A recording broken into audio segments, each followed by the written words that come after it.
ذبح ہو کر زندہ ہو جانے والے پرندے۔ حضرت ابراہیم خلیل اللہ علیہ السلام نے ایک مرتبہ خداوند قدوس کے دربار میں یہ عرض کیا کہ یا اللہ، تو مجھے دکھا دے کہ تو مردوں کو کس طرح زندہ فرمائے گا۔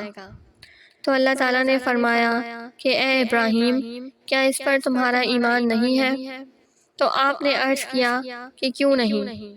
میں اس پر ایمان تو رکھتا ہوں، لیکن میری تمنا یہ ہے کہ اس منظر کو اپنی آنکھوں سے دیکھ لوں تاکہ میرے دل کو قرار آ جائے۔ تو اللہ تعالیٰ نے فرمایا کہ تم 4 پرندوں کو پالو اور ان کو خوب کھلا پلا کر اچھی طرح ہلا ملا لو، پھر تم انہیں ذبح کر کے اور ان کا قیمہ بنا کر اپنے گرد و نواح کے چند پہاڑوں پر تھوڑا تھوڑا گوشت رکھ دو۔ پھر ان پرندوں کو پکارو تو وہ پرندے زندہ ہو کر دوڑتے ہوئے تمہارے پاس آ جائیں گے، اور تم مردوں کے زندہ ہونے کا منظر اپنی آنکھوں سے دیکھ لو گے۔ چنانچہ حضرت ابراہیم علیہ السلام نے ایک مرغ، ایک کبوتر، ایک گدھ، ایک مور، ان 4 پرندوں کو پالا اور ایک مدت تک ان چاروں پرندوں کو کھلا پلا کر خوب ہلا ملا لیا۔ پھر ان 4 پرندوں کو ذبح کر کے ان کے سروں کو اپنے پاس رکھ لیا اور ان 4 کا قیمہ بنا کر تھوڑا تھوڑا گوشت اطراف و جنابت کے پہاڑوں پر رکھ دیا، اور دور سے کھڑے ہو کر ان پرندوں کا نام لے کر پکارا کہ اے مرغ، اے کبوتر، اے گدھ، اے مور۔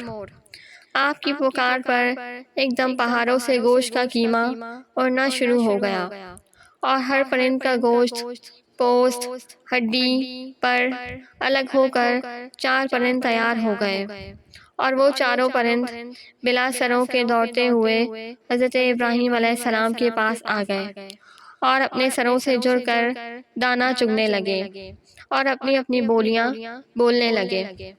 اور حضرت ابراہیم علیہ السلام نے اپنی آنکھوں سے مردوں کے زندہ ہونے کا منظر دیکھ لیا، اور ان کے دل کو اطمینان و قرار مل گیا۔ اس واقعے کا ذکر اللہ تعالیٰ نے قرآن مجید کی سورہ بقرہ میں ان الفاظ کے ساتھ بیان فرمایا ہے۔